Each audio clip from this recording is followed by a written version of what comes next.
The collision itself took less time than a blink. 1 second, Nathan Cross had both hands on the wheel, rain streaking the windshield in silver lines, the city lights smearing into gold and white beyond the glass. His wife was beside him, laughing softly at something he had said only moments earlier. Her fingers rested on his sleeve. There was music playing low. The heater was on. Her perfume, something warm and floral and impossible to mistake for anyone else, filled the car. The next second, there were headlights. Too close, too bright, too fast. Then, impact. Metal folded. Glass burst inward. The steering wheel slammed against his chest. The world snapped violently sideways, and the sound that followed was not one sound at all, but 1,000 terrible sounds happening together. The crushing scream of steel, the spiderweb crack of windows, the thunder of something enormous tearing through the night. Then came the silence. Not peace, not relief, not the clean silence of an empty room. This was the kind of silence that arrives after everything important has already been taken. Nathan woke up 4 days later in a private hospital room with a throat that felt scraped raw and a body that no longer belonged to him. He could hear machines before he could fully open his eyes. A monitor kept a patient, unforgiving rhythm. Somewhere in the hallway, shoes squeaked over polished floors. A nurse murmured to someone just outside the door. Before we go further, tell me in the comments where you're watching from. And if you enjoy stories like this, don't forget to subscribe to the channel for more powerful stories. For a few confused seconds, he did not remember where he was. Then memory returned all at once. The rain, the lights, the truck. Elena. He tried to move. His right hand twitched. His left shoulder hurt like fire. His head felt heavy and packed with sand. Then he tried to move his legs. Nothing happened. He tried again, harder this time, as if effort alone could force life back into muscle and nerve. Still nothing. A strange coldness spread through him, not across his skin, but through something deeper. He turned his head. By the window sat Olivia Mercer, Elena's older sister, dressed in black and staring into her clasped hands. Her face looked swollen, as if grief had been sitting on it for days. When she noticed he was awake, she stood up so quickly the chair scraped the floor. For one suspended second, Nathan said nothing. He didn't ask. He didn't need to. Because there are some truths a person recognizes before language ever reaches them. Olivia took 2 steps toward him and covered her mouth. Nathan closed his eyes. Elena was gone. The doctors came in later, with their lowered voices and careful expressions, and explained what his body already knew. Multiple fractures, internal injuries, severe spinal trauma, compression, inflammation, damage. Words that sounded technical and distant until they were translated into something brutally simple. He might walk again. He might not.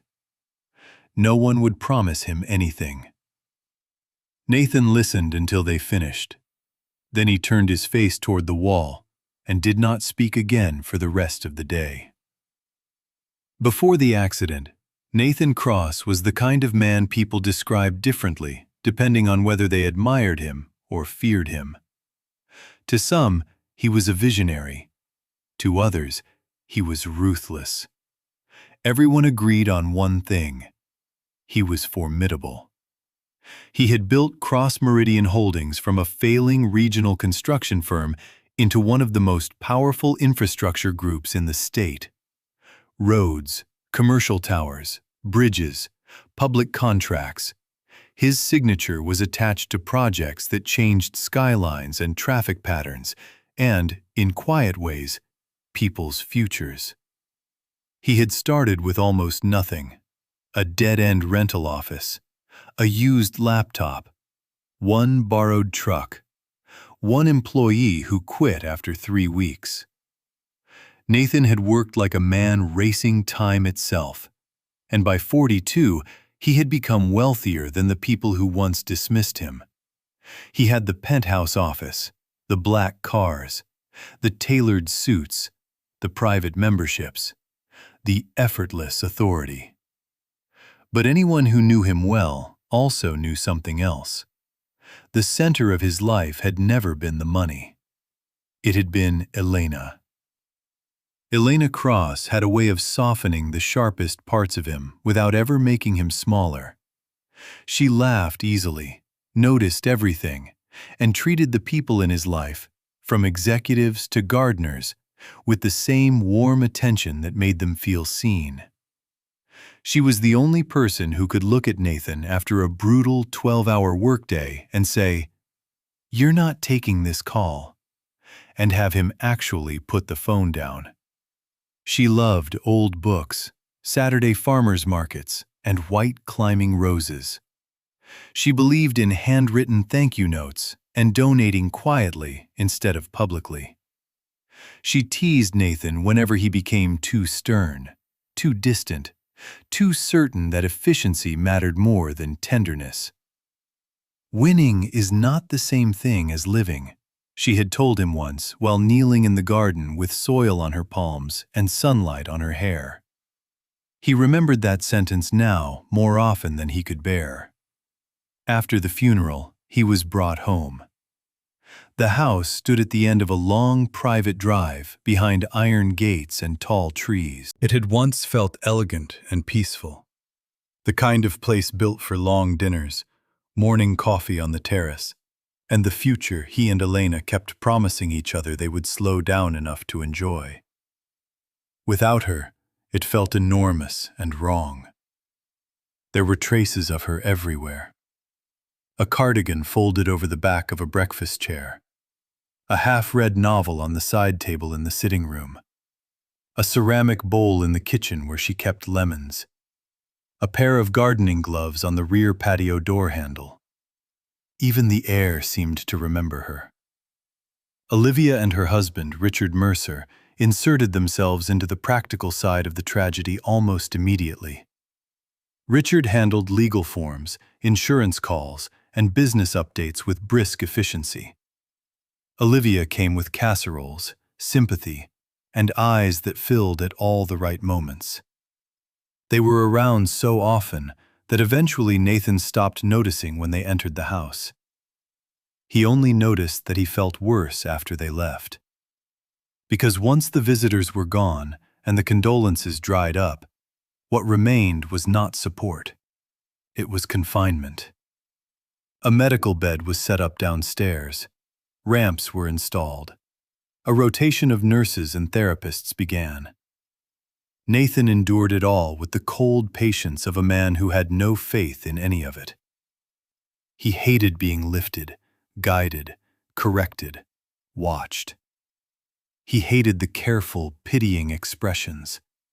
He hated the word progress. Most of all, he hated the fact that every attempt at helping him only emphasized the thing he could no longer deny. He was no longer in charge of his own life. So he began driving people away. The first caregiver lasted 6 days. She spoke too gently, as if his hearing had been injured along with his spine. He dismissed her after she moved a stack of papers from Elena's desk without asking. The second lasted 10. She made the mistake of saying, "Healing isn't always linear." And Nathan stared at her so coldly that she left the room in silence and handed in her resignation the next morning. After that, the departures came faster. One man tried motivational language. Gone. Another suggested meditation. Gone. A nurse called him brave. Gone. A physical therapy assistant used the phrase, "new normal." Gone before lunch. 12 weeks after he left the hospital, 13 professionals had already quit. Agencies stopped calling back. Word spread quietly through private care circles that Nathan Cross was impossible. Wealthy, intelligent, grieving, furious, and emotionally radioactive. No one wanted the assignment anymore. That was why, on a gray Tuesday morning, a woman named Hannah Parker stood in a crowded employment center, staring at a printed ad pinned to a board near the back wall. Live-in caregiver needed immediately. Private home. High compensation. Experience preferred. There was a phone number. No name. No details. But enough people in town knew which estate had been cycling through caregivers that the ad barely needed an address. People saw it, recognized the risk, and moved on. Hannah didn't. She stood there reading it twice, then a third time, her hand tightening around the strap of her worn handbag. She was 36 years old and so tired that tiredness had become the atmosphere of her life. Not dramatic exhaustion, not the kind that earns sympathy. The quieter, longer kind. The kind that settles into a woman's posture when she has spent years carrying more than one person should. 3 years earlier, her husband, Daniel, had died after a long illness that stripped their savings, their plans, and then finally him. Since then, Hannah had lived in survival mode with her 2 children, Noah and Lily, in a second-floor apartment above a laundromat where the pipes rattled at night and the rent always seemed one step ahead of her. She had worked in childcare before Daniel got sick. After he died, she took whatever work she could. Temporary school support, part-time elder care, weekend shifts wherever someone needed extra hands. But flexible jobs paid badly. Stable jobs wanted availability she didn't have. And every month became an exercise in delaying disaster. The night before she saw the ad, Hannah had opened her banking app after the children were asleep and stared at a balance so low it made her stomach turn. Then she had closed the phone, sat in the dark kitchen, and decided fear could not be allowed to make decisions anymore. So she wrote down the number. The next morning, she called. A man answered after the second ring. His name was Samuel Bennett, household manager. His voice was measured, formal, and careful in the way of someone who had long ago learned not to waste words. He described the basics: live-in, immediate start, long hours, discretion required. Then he gave her the salary. Hannah sat down. It was enough not only to survive, it was enough to breathe. Before she could say yes, Samuel said, "I should be honest. This will not be an easy position." I assumed that. The client has dismissed multiple professionals already. How difficult is he? She asked. A brief pause. Difficult enough that I would rather lose applicants than mislead them. Hannah looked across the room at Noah's sneakers near the door, one lace broken and tied in a knot. Lily's school drawing was taped crookedly to the refrigerator with an old magnet. A sun, a tree, 3 smiling stick figures holding hands. "When can I come in?" Hannah asked. She wore the best clothes she owned to the interview. Dark slacks, a cream blouse, and a navy coat she had brushed clean twice that morning. She almost pinned her hair up, then left it down because she had run out of time. The bus got stuck in traffic, but she still arrived 6 minutes early. The estate was larger than she imagined. Stone walls, a long curved drive, tall windows, heavy front doors that looked built to keep weather and weakness outside. Samuel let her in. He was in his 60s, lean, composed, and so precise in his movements that he seemed carved out of routine itself. He showed her through the ground floor: kitchen, study, accessible bathroom, medication station, therapy area. He explained each room as if reading from a mental ledger. When they reached the study, he stopped. "He will speak with you briefly," Samuel said. "If he asks you to leave, do so immediately. Do not defend yourself. Do not negotiate." Hannah gave him a look. "That happens often?" Samuel's expression barely changed. "Enough." When she entered, Nathan Cross was facing the window in his wheelchair. Rain-dark clouds hung over the garden outside, and even from the doorway, Hannah could see the flower beds had been left untended. Weeds edged around pale rose stems. The whole garden looked like something waiting. Nathan turned when he heard her. The first thing Hannah noticed was not his injury. It was the intensity. Even worn down by grief, even seated, even visibly exhausted, the man still carried the unmistakable gravity of someone used to command. Dark hair, several weeks too long. A face sharpened by strain. Hands resting motionless on the chair arms as if stillness were the only discipline he trusted. "Sit," he said. She sat. "I don't want emotional management," he said. "I don't want to be encouraged, inspired, or explained to. If you are the kind of person who uses healing language, this will not work." "All right." "I prefer competence to kindness." "That's convenient," Hannah said. "Competence pays better." For the first time, something flickered in his eyes. Not amusement, not approval, but enough of a shift to prove he had heard her properly. "I've already gone through 13 caregivers." "I'm not them." "How do you know you won't leave?" Hannah held his gaze. "Because I've spent the last 3 years learning how much discomfort a person can survive when the alternative is losing everything." The room went quiet. Nathan looked at her for a long moment, as if re-evaluating something. Then she said the one thing she had not yet mentioned. "If I take the job, my children come with me." His jaw tightened. "Children?" "They're 9 and 6. They understand rules. They know how to be careful."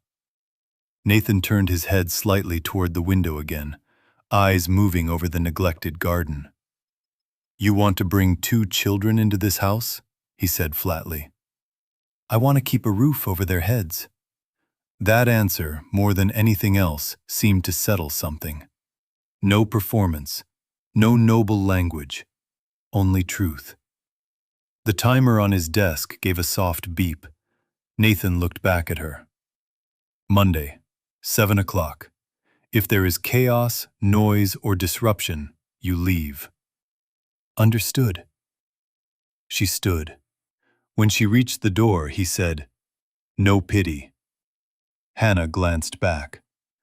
"That won't be a problem." Monday arrived with low clouds and cold air. Hannah packed everything in 2 suitcases and 3 bags. Noah carried his backpack and tried hard to look older than 9.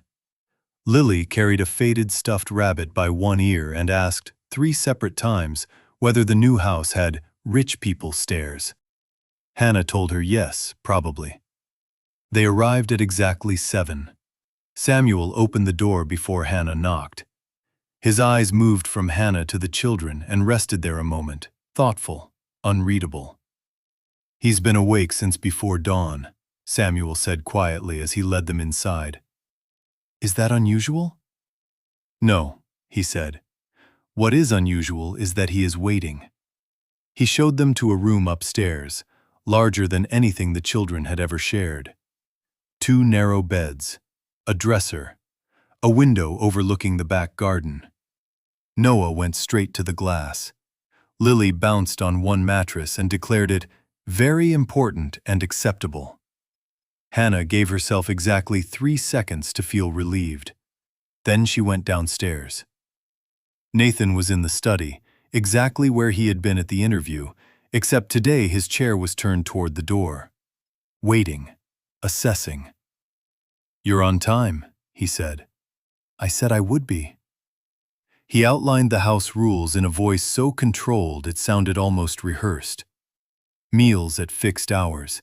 Medication tracked precisely. Therapy twice weekly with full attendance required. Quiet after 10. No unexplained visitors. No improvisation with schedules. No touching the documents on his desk. Hannah listened without interruption. When he finished, she asked, "What do you usually have for breakfast?" Nathan blinked once. "Coffee." "And food?" He paused. "Whatever is there." "What did you eat yesterday?" "I don't remember." Hannah gave a small nod. "Then I'll decide." She made scrambled eggs, toast, fruit for the children, and coffee so black it looked like ink. She brought Nathan's tray in, placed it beside him, and left without waiting for approval. 5 minutes later, she heard the quiet sound of a fork against porcelain. He had eaten. The first week became a silent contest of endurance. Nathan tested everything. He said the coffee was too hot. Hannah adjusted it the next morning. He said the medication chart had been interpreted incorrectly. She placed the written instructions in front of him and let him read them himself. He claimed she made too much noise in the kitchen. She moved more quietly. He told her the children's footsteps in the hallway were distracting. She added rugs. What unsettled him, though he never said it aloud, was that Hannah did not argue and did not retreat. She simply adapted where adaptation made sense and ignored the rest. She refused to turn his moods into a theater. 3 nights into the job, just after midnight, a violent crash split the silence upstairs. Hannah was already on her feet before she fully understood what had happened. She found Nathan on the floor beside his chair, one hand braced against the rug, breathing hard through clenched teeth. The wheelchair had tipped sideways. A lamp lay broken near the desk. He must have tried to transfer alone. The humiliation in the room was almost visible. "Don't," he said as she dropped to her knees. "I'm not doing anything you don't agree to," she said calmly. "Tell me where it hurts." His breathing stayed rough. "I was trying to." He stopped. Hannah did not force the sentence to finish. "Okay," she said. "I'm going to help you get back up. Not because you failed, because you shouldn't be on the floor." For a second, he shut his eyes like a man swallowing something bitter. Then, very quietly, he said, "Fine." It took several slow minutes to get him back into the chair. Hannah said almost nothing. She did not react when his hand trembled. She did not look away to protect his pride, nor look too directly and injure it further. She simply stayed practical and steady. When he was finally upright again, she began setting the room back in order. "Hannah." She turned. Nathan was looking at the dark outline of the garden. "Thank you," he said. The words sounded rusty, as though they had not been used in a long time. "Good night, Mr. Cross," she replied. Upstairs, she sat on the edge of the children's bed for several minutes before lying down. Her whole body felt wired and heavy at the same time. She understood, more clearly than before, that this work was not hard because Nathan was cruel. It was hard because he was shattered. The children changed the rhythm of the house before anyone realized it was happening. It started with Noah. On Thursday morning, while Hannah was packing school lunches, Noah drifted down the hallway and stopped outside the study. Before she could call him back, he knocked once and pushed the door open. Nathan looked up. Noah stepped inside with all the solemn courage of a child who has decided he is not afraid. "Hi," he said. I'm Noah. Nathan stared at him. My mom works here, Noah added, as if clarifying a business arrangement. So I live here too. I'm aware, Nathan said. Noah's gaze dropped to the wheelchair. Children often looked longer than adults. They had not yet learned to disguise curiosity as politeness. What happened to your legs? Hannah arrived behind him instantly. Noah. It's all right, Nathan said. His voice was different, less edged. He looked back at the boy. There was an accident. Noah considered that seriously. Does it hurt? Yes. All the time? Not all the time. Noah nodded, processing.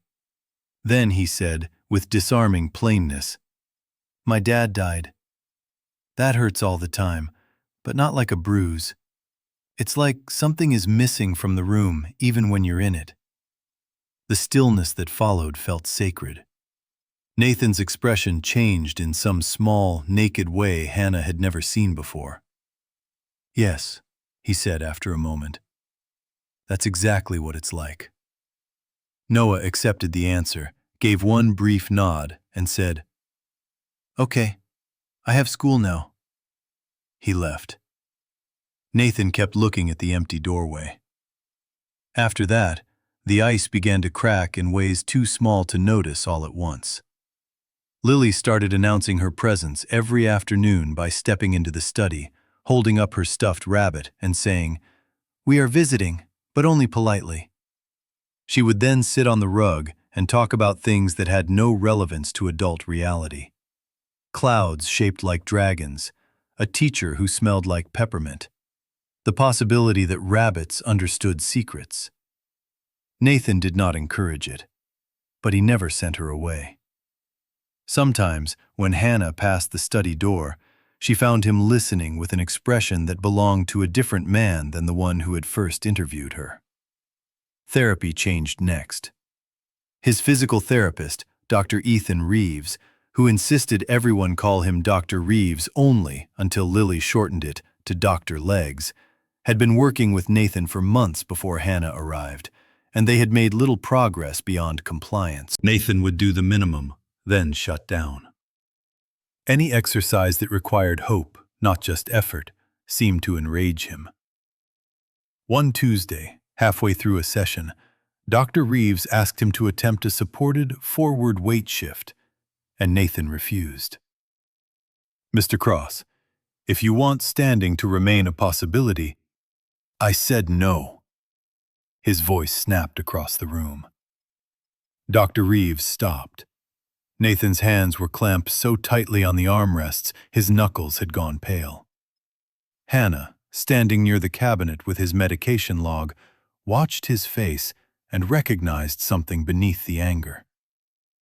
Not pride. Fear. It was not the exercise itself he could not bear. It was the possibility of trying and discovering again that his body still would not answer him. After Dr. Reeves left, Hannah stayed in the room. Nathan stared at the window. What are you afraid of? She asked quietly. He turned to her with immediate ice. That is not your lane. No, she said, but I'm in the room anyway. He said nothing. Hannah took one slow breath. If you don't want to do the work, that's your decision.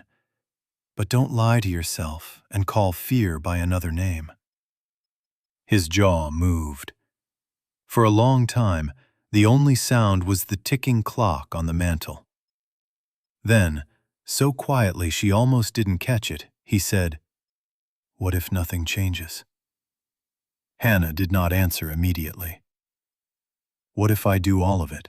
He continued, eyes still on the garden. And I still stay exactly like this? What if the hope is the cruelest part? Hannah folded her arms across herself, not from defensiveness, but to steady what the question stirred in her. When my husband was sick, she said, There came a point where treatment was no longer certainty. It was possibility. We did it anyway. Not because I believed effort guaranteed a miracle, because I refused to let fear decide how we spent the time we had. He looked at her then. "If you try," she said, "and progress is slow, at least you are moving toward truth. If you don't try, fear wins before your body even gets a vote." Nathan looked away again. "Tell Dr. Reeves I'll do it Thursday." Thursday morning, the air in the study felt electric before anyone touched him. Dr. Reeves positioned the chair. Hannah stood near the bookshelf, hands clasped. Nathan sat forward, jaw tight, face carved from resolve and dread. The first assisted shift was small. The second was smaller. Then Nathan froze. Dr. Reeves immediately noticed. "What was that?" Nathan swallowed. "I don't know." "Did you feel something?" A long beat passed. "Maybe." They tried again. This time, there it was, a faint, uncertain current through his left hip. Not pain, not imagination, something real enough to make his breathing change. Dr. Reeves' eyes sharpened. Again. Nathan leaned forward, concentrating with the full force of a man trying to hear a whisper through a storm. And his leg responded. Barely. A fractional adjustment. A small, imperfect, nerve-driven correction most people would never have noticed. But it was there. Dr. Reeves let out a breath that sounded almost like laughter. Nathan stared down at his own body as if seeing evidence of life on another planet. His face folded inward. His shoulders shook once, then again. "We keep going," he said, voice unsteady. "We keep going," Dr. Reeves replied. That evening, after the children had eaten and the house had quieted, Hannah was rinsing dishes in the kitchen when she heard a sound from the study. Not anger, not a crash, something rougher, lower, broken. She turned off the tap and stood completely still. Nathan was crying. Not the restrained kind of crying that can be hidden with silence and posture. The kind that comes when a person has held too much for too long and the body stops cooperating with dignity. Hannah dried her hands on a towel, walked to the study, and knocked once before entering. Nathan was by the window, shoulders unsteady, one hand covering his face. On the desk beside him lay a framed photograph. Elena. Hannah did not move toward him. She took the chair opposite and sat. She did not fill the room with comfort. She only stayed. Minutes passed. At last Nathan spoke without turning around. "She loved these roses," he said. "She used to say white flowers looked honest." Outside the window, the overgrown climbing roses swayed faintly in the evening wind. "She planted them herself," he continued. "Every spring she'd insist on doing the pruning. She ruined 3 pairs of jeans and blamed the thorns." His voice broke slightly on the last word. Hannah said nothing. "I keep thinking if I had left the office 20 minutes earlier," Nathan said, "or taken a different route, or noticed the truck before—" He stopped. Then, "Every version ends the same. She dies, I live. And I don't know how to make sense of that." Hannah looked down at her hands, suddenly back in the hospital parking lot years ago with grief pressing against her ribs like a physical weight. "The night Daniel died," she said softly.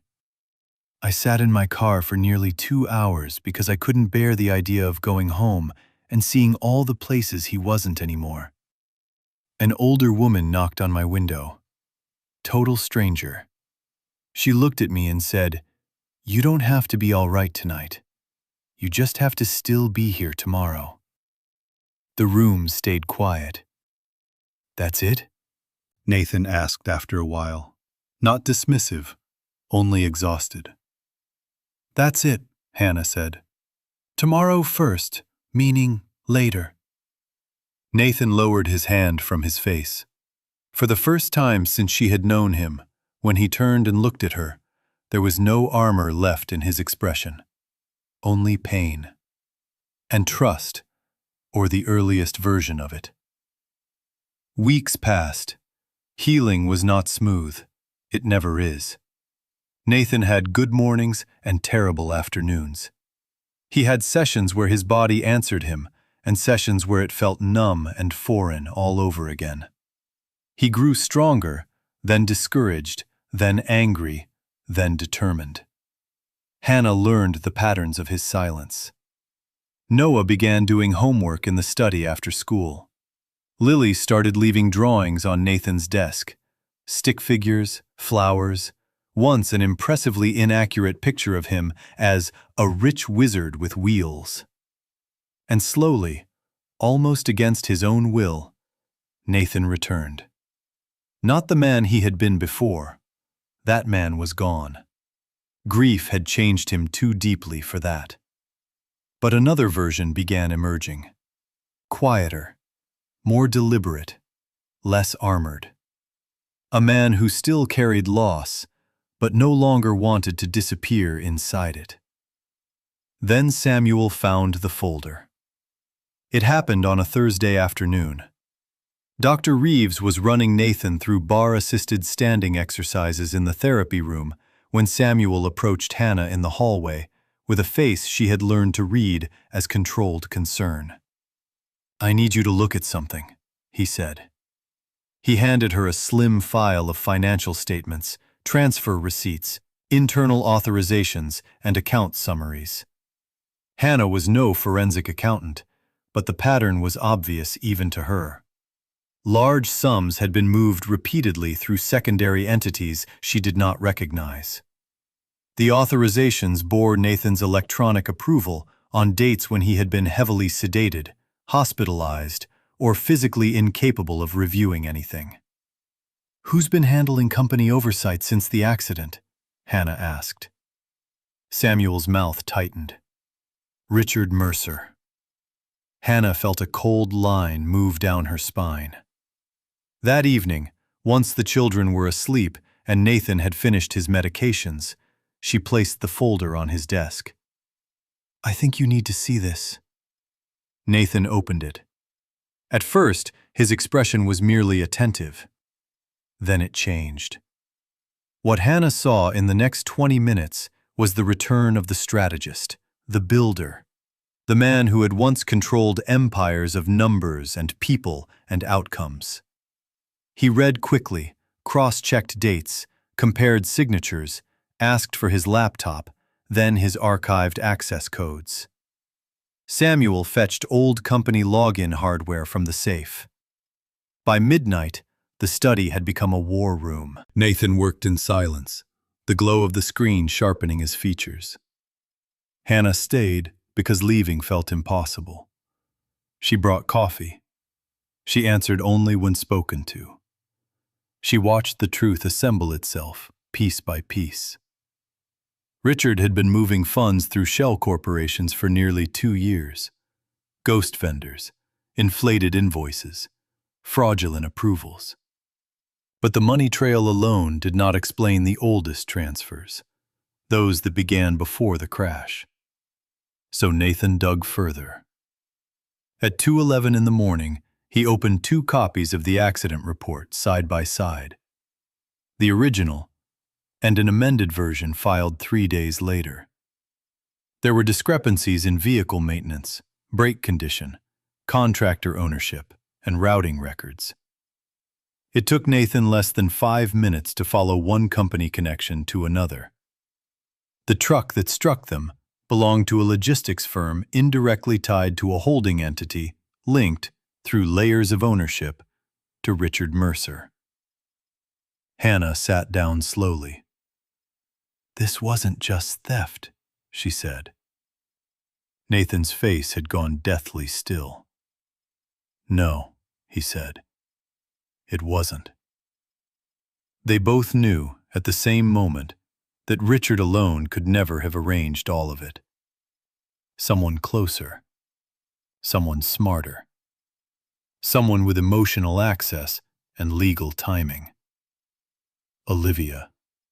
Elena's sister. The woman who cried at the hospital bedside. The woman who brought sympathy like clockwork. The woman who would gain influence over Elena's estate, the board's restructuring, the company's vulnerability, Nathan's incapacity. Nathan leaned back in the chair as if the room itself had shifted. "She was there when I woke up," he said quietly. "She was the first face I saw." Hannah crossed the room and sat beside him. "Nathan," she said, and it was the first time she used his name without caution. "Listen to me. None of this was your fault. Not the crash, not Elena, not what they did after." His throat moved. For months he had lived chained to guilt. Now, all at once, that guilt had somewhere else to go. He picked up the phone and called his attorney. What followed moved faster than grief had. Forensic auditors came in. A private investigator took statements. Electronic records were subpoenaed. Ownership trails were dissected. Maintenance reports were recovered. Timing, payments, account access, forged authorizations. Everything began connecting with terrifying clarity. Richard broke first. When confronted with documented evidence, he confessed enough to save himself nothing. He admitted the embezzlement. He admitted the shell companies. He admitted that Olivia had pushed a larger plan when Nathan's company became vulnerable, and Elena's inheritance structure became clear. Olivia was arrested 6 days later. When Hannah heard, she found Nathan in the garden for the first time since his return from the hospital. Samuel had wheeled him out to the stone path beside the roses that morning. He was sitting there alone, staring at the white blooms Hannah had quietly begun watering weeks earlier. "She was lying the whole time," he said without looking up. "Yes." He took a long breath. "I spent months believing I killed my wife." Hannah stepped closer. "No," she said. "You loved your wife. They used that love against you." He looked at her then, and there was something in his face she had never seen before. Release. Not happiness, not peace, not yet, but the first true space where peace might eventually live. Recovery deepened after that. Not because justice healed him instantly. It didn't.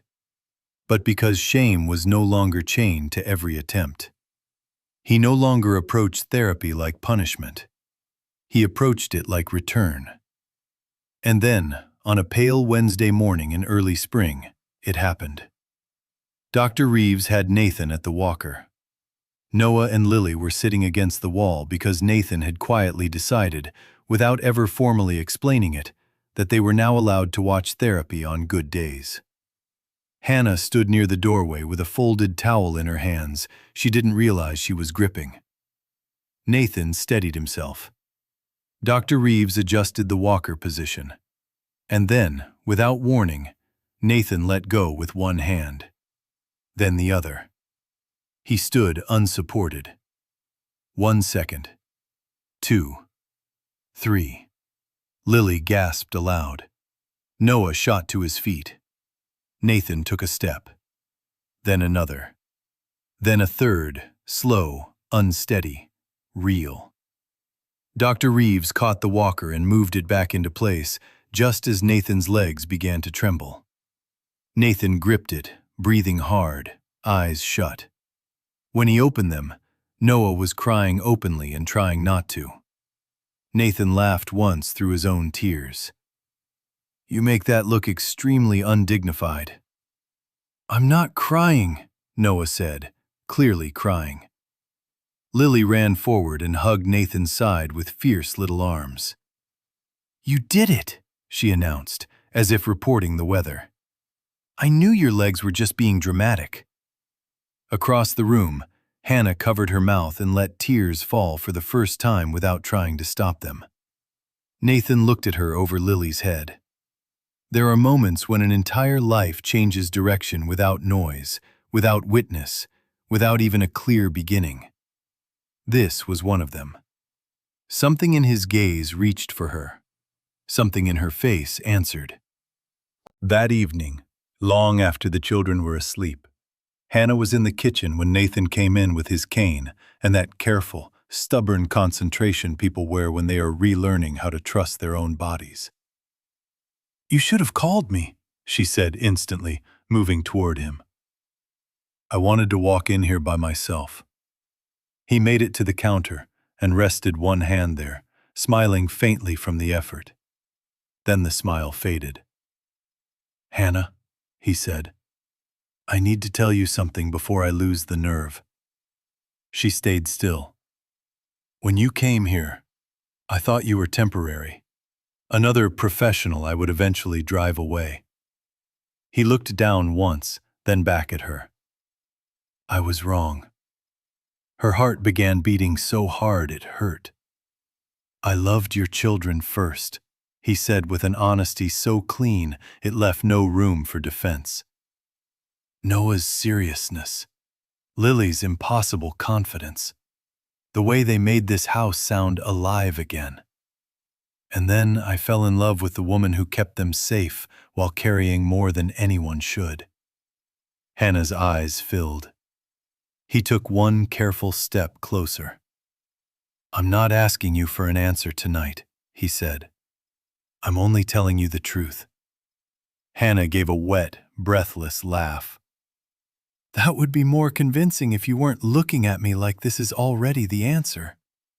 He smiled then, properly this time. "Is it?" She stepped forward and wrapped her arms around him gently, mindful of the healing body still relearning strength. "That depends," she whispered against his shoulder, "on whether you intend to keep letting Lily win arguments."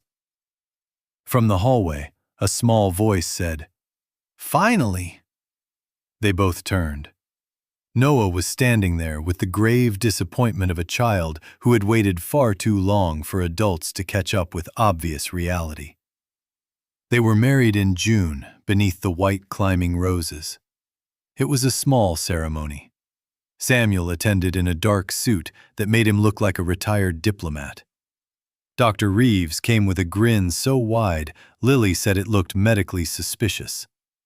Noah wore a tie he complained about for 3 hours. Lily insisted on carrying her stuffed rabbit down the aisle because, in her view, family should not be excluded. Nathan walked slowly with a cane along the stone path through the garden. When he reached Hannah, she was wearing a simple ivory dress and the expression of a woman who had once arrived at this house because she had no other choice and had somehow found a future waiting inside it. Before the vows, Nathan looked briefly toward the roses. He did not hide the tenderness in his face. He would always love Elena. That truth no longer threatened what stood before him. Grief had changed shape. It was no longer a blade. It had become memory, deep, permanent, and carried with honor. He took Hannah's hands. "I promise," he said, voice steady, "that no burden in your life will ever again be carried by you alone, if I can stand beside you." Hannah smiled through tears. "And I promise," she said softly, "to always make your coffee exactly the way you pretend doesn't matter." He laughed, and the sound lifted through the summer air like something reborn. 9 months later, their son was born. Nathan stood beside the hospital bed without a cane, holding Hannah's hand so tightly she accused him of being more frightened than she was. When the baby, A dark-haired, furious, perfect little boy was placed in his arms. Nathan looked down and felt a stillness he had not known in years. Not emptiness, not numbness, peace. They named him Oliver. By Christmas, Nathan no longer needed the cane at all. The company was restored.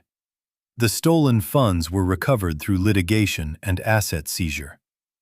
Richard and Olivia were sentenced. The truth became public, unavoidable, permanent. Papers wrote about corruption, greed, and betrayal in business families. Reporters called Nathan resilient. Analysts called his comeback extraordinary. But none of that mattered as much as what waited for him at home each evening. Noah's homework spread over the dining table. Lily's endless stories. Oliver asleep against Hannah's shoulder. Samuel pretending not to be emotionally attached to any of them, while absolutely being emotionally attached to all of them. White roses blooming in the garden again. A year after the crash, Nathan stood in his office on the 32nd floor with the city laid out below him in glass and light. Hannah was beside him, Oliver sleeping in her arms. Somewhere down the hall, Noah and Lily were being shown the conference rooms and charming every adult they met within minutes. Their laughter drifted faintly toward the office. Nathan slipped an arm around Hannah's waist and drew her gently closer. Once, he had believed the accident had ended his life. What it had actually ended was illusion. It ended the life he thought achievement could protect. It ended the guilt that had chained him to a lie. It ended the version of him that mistook endurance for living. And in the wreckage of all of it, loss, betrayal, pain, fear, something else had taken root. Something slower than rescue, stronger than luck, more honest than comfort. A second life. Built not on perfection, but on survival. On truth. On grief faced directly. On children who brought noise into silence. On a woman who arrived because she needed work, and stayed because love, once it is real enough, creates its own reasons. Nathan looked out over the city, then back at the family beside him. For a long time after Elena died, he had thought home was something he had lost. He understood now that home is not only where happiness begins. Sometimes home is what gets rebuilt after ruin. Sometimes it is the sound of children laughing in a place that once held only silence. Sometimes it is roses climbing back toward the sun. And sometimes, if a man is very fortunate, it is the hand he almost never would have reached for, except that she knocked on his door at exactly 7 in the morning, carrying 2 children, 1 broken future, and more courage than either of them knew what to do with. This time, when Nathan smiled, there was nothing forced about it. The city moved below. The light changed on the glass. And standing there with Hannah, with their son asleep and the older children's voices rising through the hallway, Nathan Cross finally understood something his wife had tried to teach him long before the world broke apart. Winning is not the same thing as living. Living, he knew now, was this. And after everything, this was enough. Life has a way of breaking even the strongest people. Sometimes the pain feels endless, the loss feels unbearable, and the future seems impossible to imagine. But Nathan's story reminds us that our darkest chapter does not have to be our final chapter. No matter how difficult today may feel, keep moving forward. Healing may be slow, but every step matters. The people who truly belong in our lives often arrive when we need them most. And sometimes, the ending we never expected becomes better than the one we originally planned. If this story touched your heart, let us know in the comments what lesson stayed with you the most. Don't forget to like, subscribe, and share this story with someone who needs a little hope today. Thank you for watching, and we'll see you in the next story.